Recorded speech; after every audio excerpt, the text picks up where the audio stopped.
iglesia Kemuel no es un edificio donde nos congregamos. Ese lugar especial para estar en su presencia ahora está en tu casa, tu habitación, tu sala o tu carro. La iglesia somos tú y yo. Gracias por ser parte de esta familia de fe. Esta es tu casa, donde sanamos juntos nuestras heridas, donde siempre hay segundas oportunidades, donde el perdón es abundante, donde aprendemos juntos, donde somos levantados por Dios.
Hace ya tanto tiempo que te escuché, una linda promesa me hizo creer que todo sería sabor a miel. Oh, nadie me dijo el esperar. Oh, larga espera para ver esa promesa. Ha sido largo este camino y mis pies ya están cansados de seguir. Allí han quedado todas mis fuerzas, sepultadas en las huellas de la arena.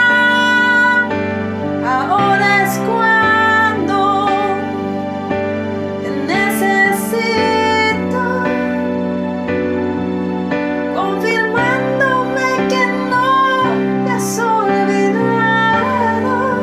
Dime qué falta, solo un poco para verte llegar. No puedo más.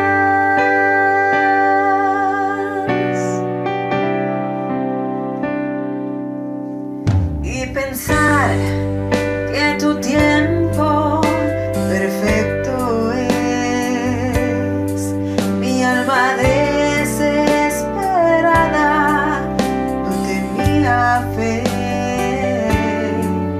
mas ahora entiendo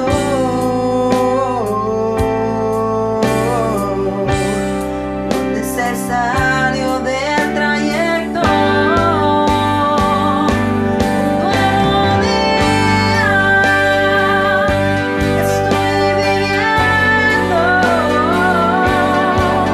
caminando en el destino que creaste,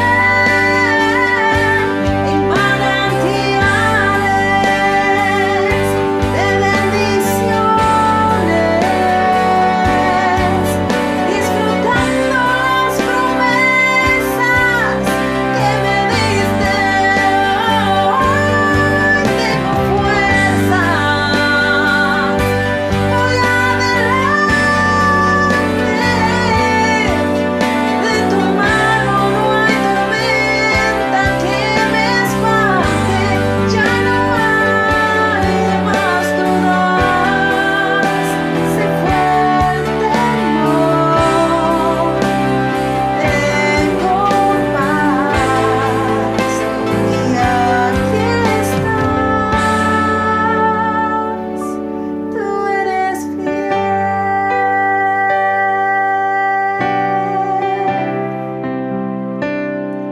Tú eres fiel.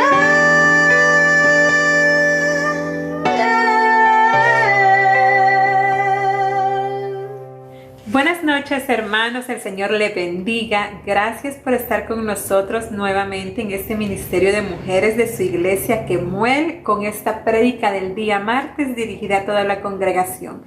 Y yo glorifico al Señor y bendigo su nombre, porque usted, mi hermano y mi querida hermana, están aquí tratando de buscar conocer de la palabra de Dios y de lo que el Señor tiene preparado para enseñarnos esta noche. Amén. Así que vamos a comenzar esta noche, y el tema que tenemos preparado para este día es a tu manera o a la manera de Dios. Ese es el tema de esta noche. Y quiero que me acompañe, por favor, al libro de Jueces, capítulo 7, verso 7.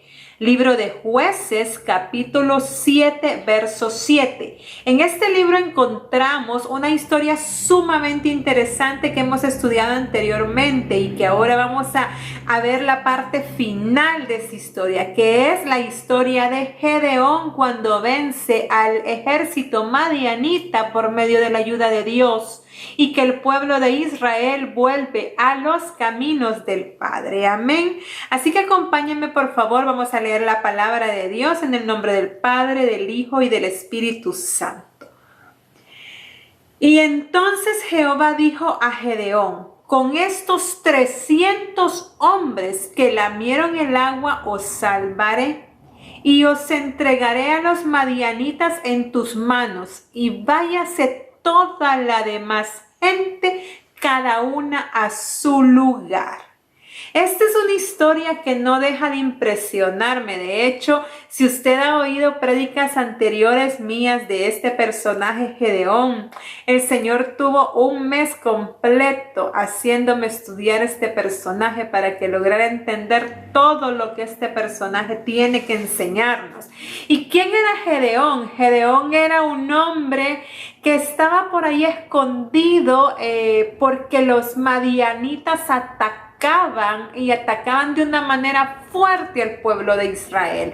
Y todos los hombres, todos los israelitas, porque le habían fallado a Dios y habían desobedecido a Dios, la mirada de Dios se había quitado de sobre ellos. El favor de Dios se había quitado sobre el pueblo de Israel. Y ahí estaba un hombre, yo lo imagino a este hombre pequeñito, sencillo, sin ninguna fuerza, sin ningún entrenamiento físico, sin ningún tipo de inteligencia o estrategia para generar guerras, para ganar guerras. Eso era Gedeón. Gedeón era un hombre tan común y silvestre como usted y como yo, tan común dentro de todo el pueblo. Era un hombre que estaba, de hecho, cuando Dios decide comenzar a utilizarlo, cuando Dios decide hablarle, él estaba escondido ahí limpiando granos, porque lo que ellos hacían era esconder los granos, porque si los granos los dejaban a la vista, los madianitas veían los granos y le robaban todos sus cultivos. Y eso es lo que estaba haciendo este hombre. Este hombre estaba escondiendo granos, digamos que físicamente este hombre no era el más capacitado para que el Señor lo tomara para hacer esto que él iba a hacer. Él era un hombre incapaz, era un hombre que yo le llamo un hombre totalmente sencillo, un enclenque para hacer lo que tenía que hacer, que era ganarle al ejército madianita para que el pueblo de Israel volviera a estar bien. Eso era él.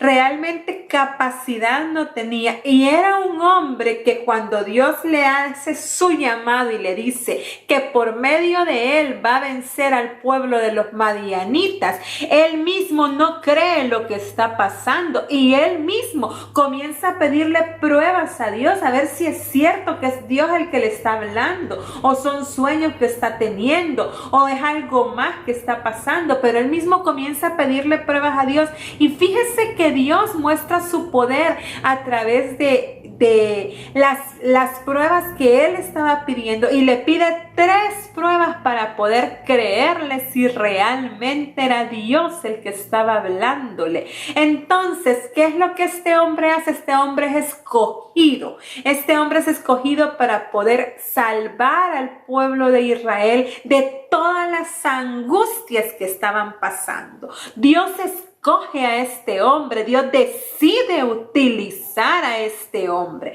Y entonces, ¿qué es lo que este hombre hace? Este hombre tenía que atacar un ejército, el ejército de Madián, que era un ejército de 135,000 hombres. Y fíjese bien, mi hermano, él matemáticamente no era posible que lograra ganar una guerra. Nada más tenía 32 hombres y muchos de ellos no eran guerreros.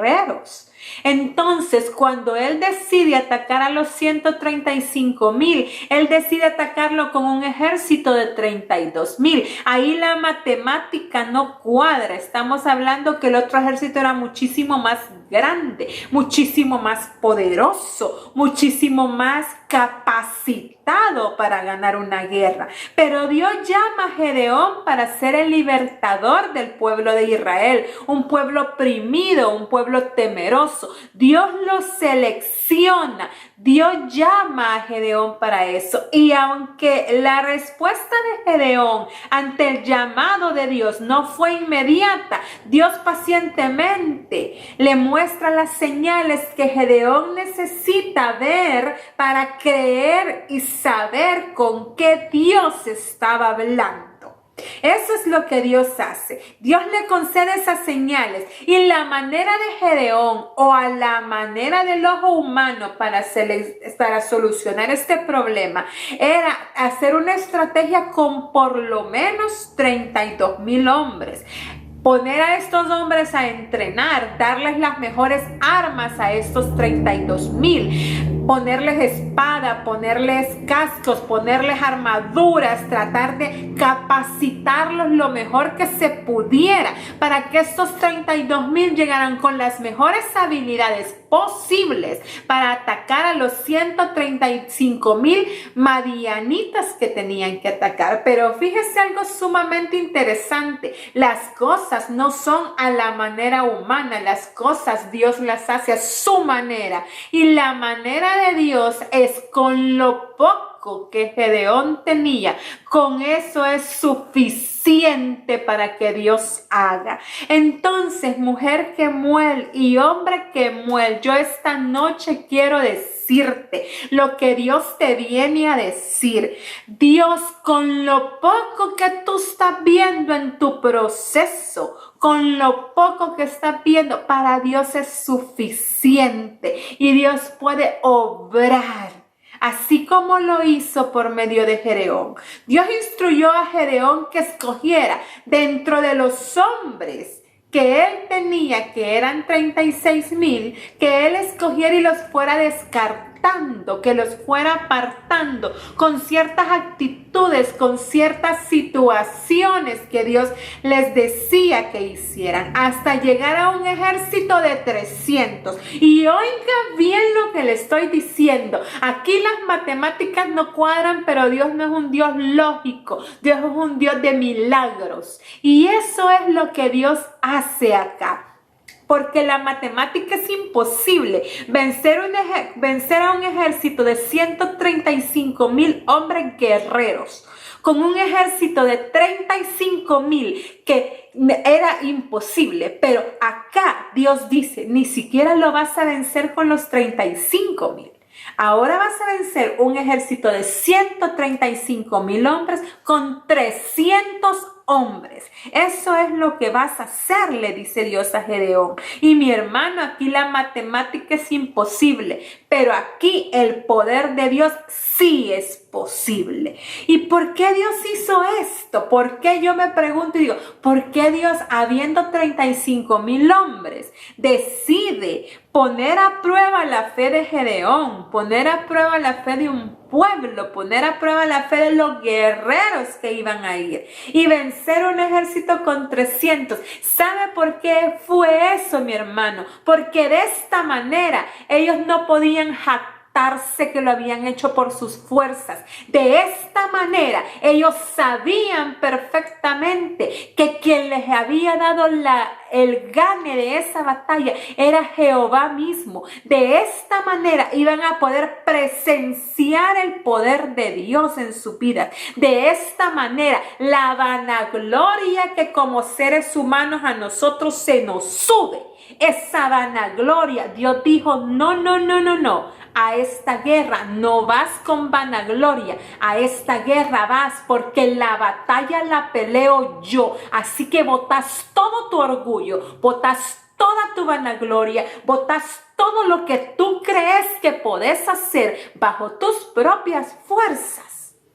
porque quien va a ganar esta batalla soy yo. Así dijo Jehová. E Israel salió victorioso y el poder de Dios era más grande que cualquier circunstancia que podían estar viendo y que los recursos con los que el pueblo mismo contaba. Entonces su mayor recurso era Jehová de los ejércitos. Eso era realmente, pero muchas veces a nosotros como seres humanos se nos olvida al Dios que tenemos. Se nos olvidan. Ese día ellos vieron mover la mano maravillosa de Dios sobre su vida, de poderosa y sobrenaturalmente lo vieron moverse. Y Gedeón nos enseña varias cosas que vimos en prédicas anteriores que hablamos de él. Nos enseña, número 1, que tenemos que obedecer el llamado de Dios y obedecerlo, pero obedecerlo bien, no obedecerlo a medias, no obedecerlo como a nosotros nos conviene, porque muchas veces el llamado de Dios va a ser un llamado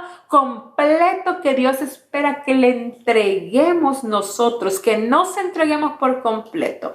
Lo segundo que nos enseña Gedeón es que el pecado trae derrota y la obediencia trae liberación. ¿Por qué el pueblo de Israel estaba pasando por todas estas pruebas? Porque estaba viviendo en pecado. Estaba viviendo de una manera pecaminosa y ese pecado le estaba trayendo derrota. Cuando el pueblo de Israel comienza a regresar a los caminos es cuando Dios decide liberarnos y les trae liberación. Lo tercero que nos enseña es que tenemos que oír la voz de Dios, ser valientes y obedecerle. Obedecerle, que es la palabra importante esta noche, y que los llamados y la salvación es personal, por lo que usted debe dejar lo que está deteniéndolo a crecer con Dios, porque los llamados de Dios son personales. Así que mi hermano y mi querida hermana, analice su vida. ¿Qué es o quién es esa persona que no le está permitiendo crecer? Porque los llamados de Dios a la salvación son individuales y personales. Pero esta noche yo quiero que traiga usted a su mente la batalla que usted está peleando. Esa batalla que usted está viviendo, esa situación que usted está batallando, eso que le quita el sueño, esos procesos que está viviendo, sean unos o sean varios, porque Gedeón aquí nos enseña a pelear una batalla, pero nos enseña a pelear una batalla de la manera correcta, y es lo que vamos a ver ahora. ¿Cómo se pelea una batalla? ¿Cuáles son esas armas correctas que Gedeón nos enseña? Y Gedeón pelea la batalla con armas que no son aptas para pelear una batalla, como físicamente o humanamente el ojo podría haberlo visto. Recuerde, él iba a llegar a un campamento donde habían 135,000 hombres guerreros madianitas y los iba a atacar con un ejército de 300 que no eran capacitados para pelear y que no tenían las armas correctas frente a un ejército de este tamaño, humanamente hablando. Eso es lo que estaba pasando. Entonces, el libro de Jueces, capítulo 7, verso del 16 al 22, nos dice cómo Gedeón preparó el ejército y a sus hombres, y vea cómo lo prepara. Dice, y repartieron los 300 hombres en 3 escuadrones. Dio a ellos trompetas en sus manos y cántaros vacíos con teas ardiendo dentro de sus cántaros. Y les dijo, miradme a mí y haced como hago yo. He aquí que cuando yo llegue al extremo del campamento, haréis vosotros como hago yo. Yo tocaré la trompeta y todos los que estarán conmigo y vosotros tocaréis entonces las trompetas alrededor de todo el campamento y diréis, por Jehová y por Gedeón. Llegaron pues Gedeón y los 100 hombres que llevaba consigo al extremo del campamento. Al principio de la guardia de la medianoche, cuando acabaron de renovar las centinelas y tocaron las trompetas y quebraron los cántaros que llevaban en sus manos. Y los 3 escuadrones fueron las trompetas, y quebrando los cántaros tomaron en mano izquierda las teas y en la derecha las trompetas que tocaban, y gritaron: por la espada de Jehová y de Gedeón. Y estuvieron firmes cada uno en su puesto en derredor del campamento. Entonces todo el ejército echó a correr dando gritos y huyendo. Y los 300 tocaban las trompetas, y Jehová puso la espada de cada uno contra su compañero en todo el campamento. Maravilloso lo que Dios hace. ¿Y con qué lo hace? Con nada más 300 hombres, con cántaros, teas o antorchas y trompetas. Con eso lo hace. Pero todo tiene un significado, mi hermano. Todo tiene un significado bíblico. Fíjese bien cuáles son los elementos que Gedeón utiliza para ganar esta guerra. Y yo quiero que usted imagine el panorama. Era de noche, todos estaban durmiendo. Dios le da la estrategia a Gedeón de cómo hacerlo. Dios le muestra cómo hacerlo. Y Dios infunde miedo por el otro lado, para que lo que ellos veían por el lado de los 300 les diera temor, y se atacaron entre ellos mismos, dice la palabra. Entonces, ¿qué significa el cántaro? Significa una vida quebrantada delante de Dios. Todo el pueblo de Israel tuvo que hacer cambios en su vida para que el poder de Dios se viera reflejado en esta batalla. Dejaron muchos malos pasos, así como acciones y también miedos. El verso 19 nos dice cómo los hombres quebraron los cántaros que llevaban en sus manos. Nos muestra cómo hombres tuvieron valor de creer en lo que Dios iba a hacer. El cántaro se refiere al quebrantamiento que tenemos que tener nosotros en los momentos que nos tenemos un encuentro personal con Dios. Recuerde cómo se describe la mujer de Samaria, que también la estudiamos por este medio. Cómo se describe cuando tuvo un encuentro personal con Dios. El libro de Juan, capítulo 4, verso 28 al 30, dice la palabra: la mujer dejó su cántaro. Ella había llegado a traer agua a un pozo, pero cuando conoce y tiene ese encuentro personal e íntimo con Dios, con el Jesucristo mismo, cuando tiene ese encuentro, ella deja el cántaro ahí, deja su pasado ahí, y se fue y dice la palabra: la mujer dejó su cántaro y se fue a la ciudad y dijo a los hombres: venid y ved a un hombre que me ha dicho todo cuanto he hecho. ¿No será este el Cristo? Entonces salieron de la ciudad y vinieron a él. Esta mujer pecadora, esta mujer que huía de estar con todas las demás mujeres porque era criticada por su pasado, por su pecado, por su manera de vivir. Esta mujer deja a un lado su cántaro. ¿Qué significa esto?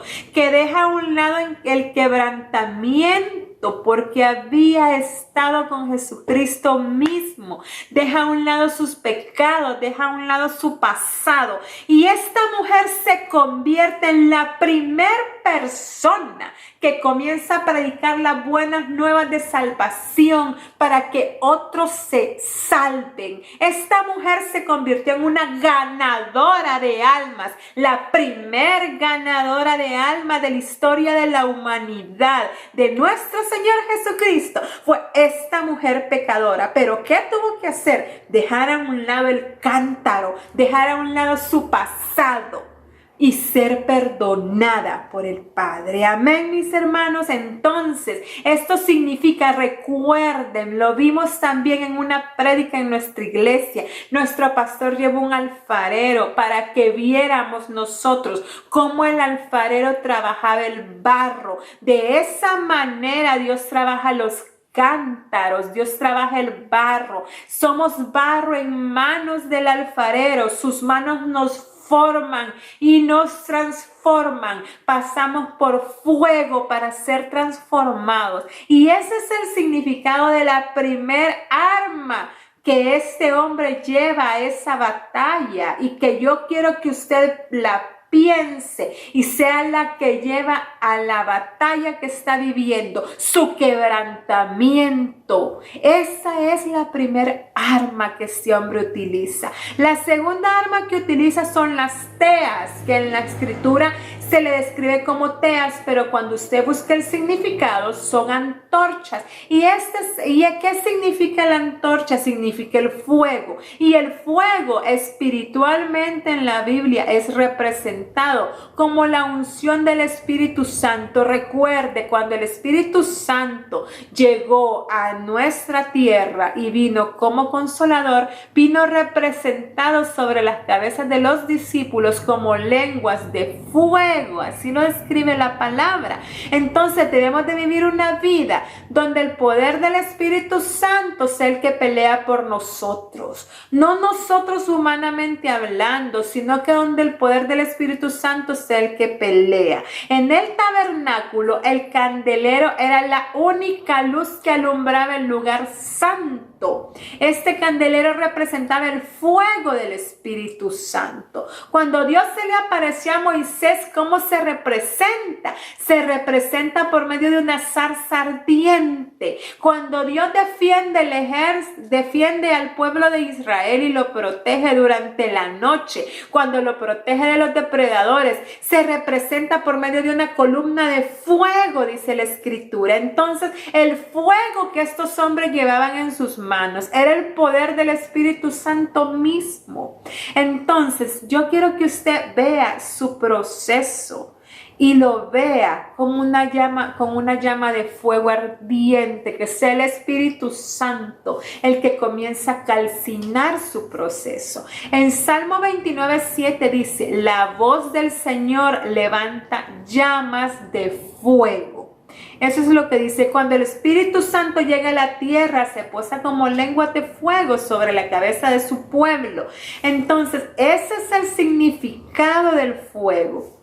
Entonces estos hombres llegaron a pelear una batalla que, humanamente hablando, cualquiera de nosotros podía decir esa batalla está perdida, pero llegaron a pelear una batalla con las armas correctas, que era el cántaro, que representa el quebrantamiento de los pecados, y el fuego, que representa el poder del Espíritu Santo. Y el tercer punto es la trompeta que significa una vida llena de alabanza pura y de adoración por medio de la palabra de Dios. Eso significa la trompeta. Y las trompetas representan a un verdadero adorador, que no se limita a estar en el templo para adorar a Dios, sino que debe de tener una vida de adoración completa a pesar de las circunstancias que estemos viviendo. Entonces, cuando tu vida es quebrantada o rota, y cuando tú tienes delante de Dios una trompeta delante de Dios, con tu trompeta de alabanza y adoración sincera y tu antorcha encendida, no habrá el poder del enemigo que pueda vencerte, mi hermano. No va a existir. Escúchame bien lo que le estoy diciendo. Cuando tú te pones frente a tu proceso con el poder de Dios, que es el Espíritu Santo representado por el fuego, con el cántaro roto, que es tu pasado, tus pecados, tu quebrantamiento, todo lo que tienes que apartar de tu vida que no es bueno para ti, y con la adoración completa por medio de la antorcha frente a Dios, no va a haber poder del mal que te vence en tu batalla.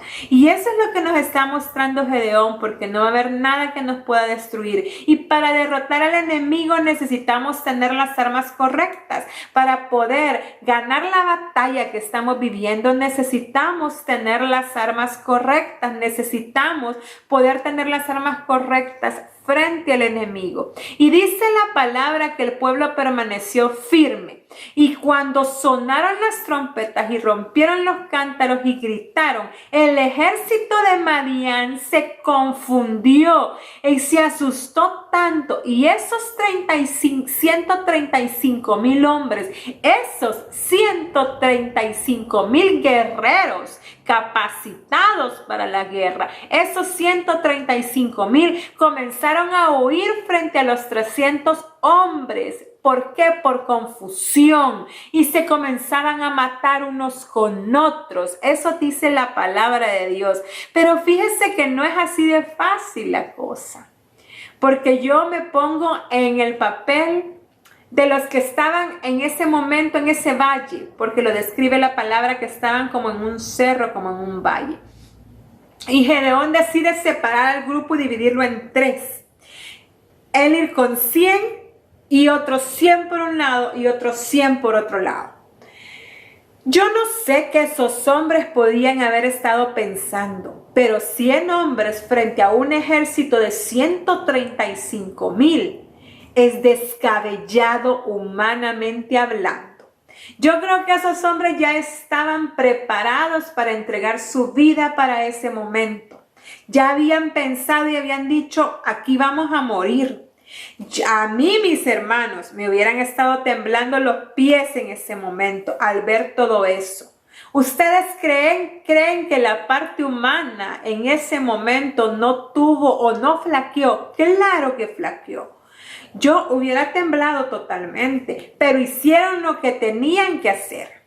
Hicieron lo que tenían que hacer en ese momento, que era obedecer las instrucciones que Gedeón les había dado. Y Gedeón, preparado e inspirado por Dios, porque ya había sido seleccionado para esto, hizo lo que tenía que hacer. Y entonces imagina esa escena, la noche silenciosa, todos dormidos, y de pronto se escucha trompetas sonar, y 100 trompetas, y de pronto un poco más fuerte y un poco más fuerte, porque primero sonaron las 100 de Gedeón y después sonaron las 300 al unísono, en un valle en completo silencio. Se imagina el estruendo que se debe haber escuchado. Se imagina lo segundo, cuando rompieron los cántaros en la oscuridad. Primero 100, quizás una explosión de luz, y después los otros 200, quizás una explosión de luz más grande. El poder de Dios representado en toda esa fuerza. Y lo tercero, los gritos de estos hombres gritando por Jehová y por Gedeón. En ese momento Dios obró sobrenaturalmente. Y en ese momento el ejército de 135,000 hombres tuvo miedo. Y ese ejército comenzó a huir. Y ese ejército, en medio de toda la confusión, comenzaron a atacarse entre ellos mismos con espadas y a matarse. Y así Jehová de los ejércitos pelea esta batalla y gana esta batalla por medio de 300 hombres y un hombre que, si leemos al principio de los capítulos de la historia de Gedeón, nadie daba un 5 por él para ganar este proceso. Entonces yo le pregunto a mi hermano, ¿cuál es su proceso? ¿Cuál es su guerra? ¿Cuál es la guerra que usted está batallando que no le permite dormir? ¿Cuál es ese proceso? Y quiero que esta noche usted, sobre esa situación, sobre ese proceso, haga un acto profético de lo que acabamos de ver esta noche.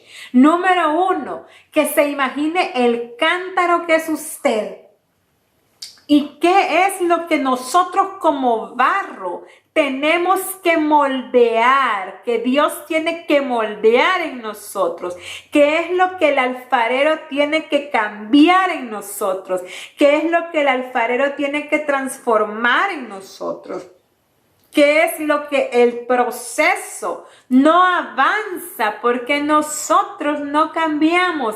¿Qué es lo que le tenemos que permitir a Dios que cambie. ¿Qué son las decisiones que nosotros tenemos que tomar para poder cambiar y poder ser transformados en las manos del alfarero? Porque muchas veces Dios puede hacer la transformación, pero muchas veces nosotros en nuestra naturaleza pecaminosa, en nuestra naturaleza de obediencia, no le permitimos a Dios que Dios haga los cambios, o no queremos nosotros hacer los cambios. Vivimos en pecado, vivimos en vicio, en malas decisiones, en relaciones no aprobadas por Dios, con relaciones tóxicas. ¿Qué es lo que tenemos que transformar en nuestras vidas? Que va a ser su primer arma, que es el cántaro de barro, que es usted y yo mismo con una vida transformada en manos del alfarero. ¿Qué es? Lo segundo, el fuego purificador. Permita que el Espíritu Santo tome control como fuego purificador de su batalla. Permita que el Espíritu Santo tome control completo de su guerra espiritual y de su guerra física. Permita que el Espíritu Santo entre como fuego purificador y tome control sobre su batalla. Permita que lo haga. Y tercero, declare sobre sus procesos todas las promesas que en la Escritura están, que en la palabra de Dios tenemos para nuestras vidas, porque necesitamos declarar sobre nuestras vidas todas esas promesas. Mi hermano, que no se le olviden las promesas que Dios tiene para usted y para mí por medio de la Escritura. Que no se nos olvide, que nuestra vida se vuelva una intimidad con Él, que nos volvamos, escudriñemos la Escritura, que nos volvamos a Él, que nos volvamos al primer amor, al enamoramiento, a escudriñar su palabra, a conocer todo lo que el Padre tiene para nosotros y para nuestras vidas, todas esas promesas maravillosas que están en la Escritura, y declararlas con voz audible sobre nuestro proceso, pararnos frente a Él con el valor que estos hombres se pararon, no con cobardía, no con temor, no con miedo, no con incertidumbre, no con incredulidad, sino que con valor, y pararnos frente al proceso y decirle: aquí estoy con las armas correctas, que es la palabra de Dios y el poder del Espíritu Santo que pelea mis batallas. En el nombre de Jesús, mi hermano, yo anhelo de todo corazón que usted escudriñe la vida de Gedeón y se dé cuenta de lo poderoso que es Dios, pero sobre todo que tenga la certeza que es el mismo Dios del Antiguo Testamento, es el Dios que tenemos hoy en nuestras vidas. Amén, mis hermanos. Vamos a orar. Gracias, Padre, te doy por esta noche. Gracias, Señor, por los procesos, Padre, porque por medio de ellos podemos conocer más de ti, Señor, de tu poder y de tu misericordia en nuestras vidas. Te pido, Padre, de manera especial que seas tú, Señor, transformando la vida de mis hermanos como un cántaro de barro en manos del alfarero, Señor. Transforme lo que tenga que transformar, cambie lo que tenga que cambiar, Señor Jesús.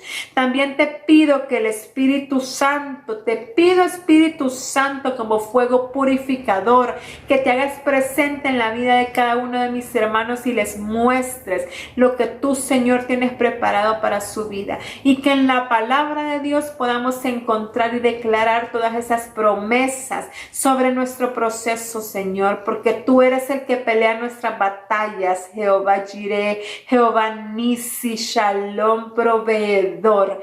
Gracias, Padre, te damos por tu palabra que viva y eficaz, Señor. Y de la misma manera, si usted no tiene a Cristo en su corazón, yo quiero que esta noche, ahí donde está, ore esta oración conmigo para recibirle como su único y suficiente Salvador personal. Amén. Señor, yo esta noche te recibo como mi único y suficiente Salvador personal. Creo que eres Dios, que moriste en la cruz por mis pecados y que resucitaste al tercer día. Me arrepiento, soy pecador. Entra en mi vida y en mi corazón, Señor. completamente con tu salvación perfecta, Padre. Señoré en mi vida, sea usted el Rey, en el nombre de Jesús, amén.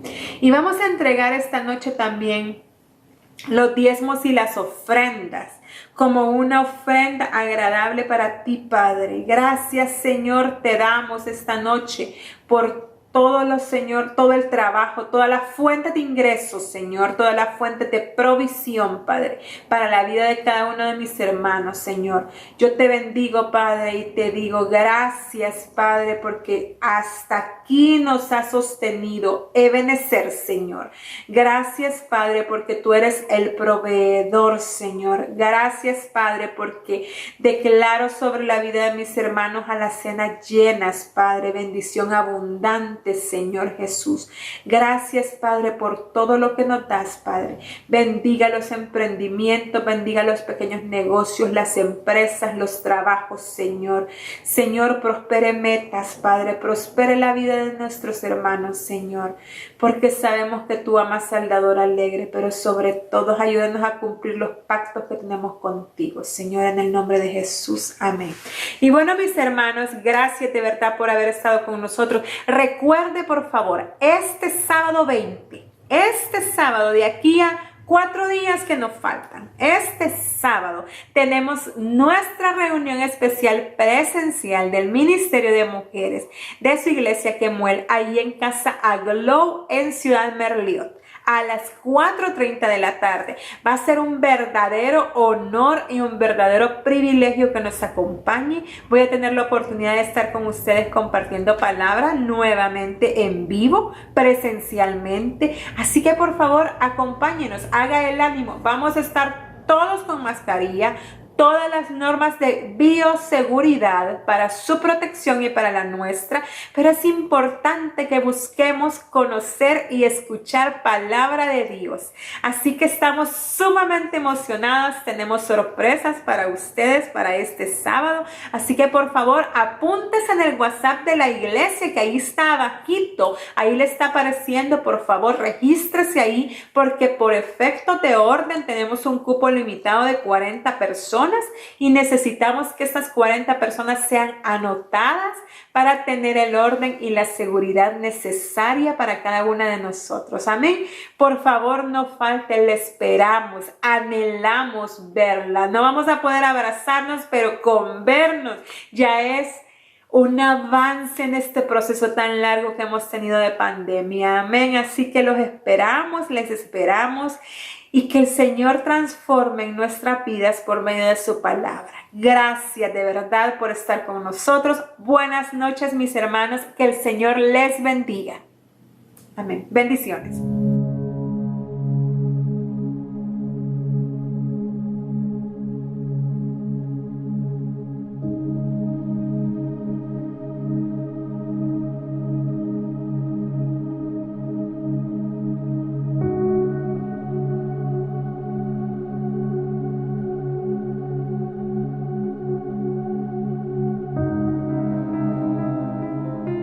Sigue ofrendando en tiempo de crisis. ¿Cómo hacerlo? Aquí están las opciones. Opción número 1. En línea. Busca el link en nuestra transmisión.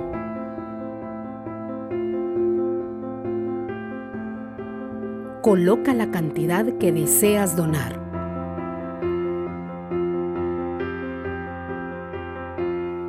Pon tu información y teléfono. Luego continuar.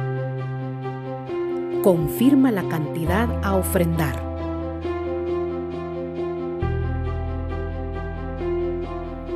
Introduce los datos personales de tu tarjeta.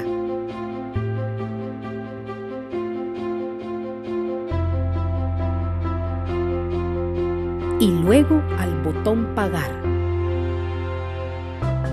Opción número 2.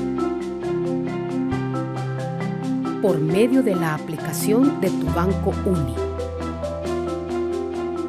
Para mayor información, puedes escribir a nuestro WhatsApp 7777-4456. Y recuerda, cada uno dé conforme propuso en su corazón. 2 Corintios 9:7.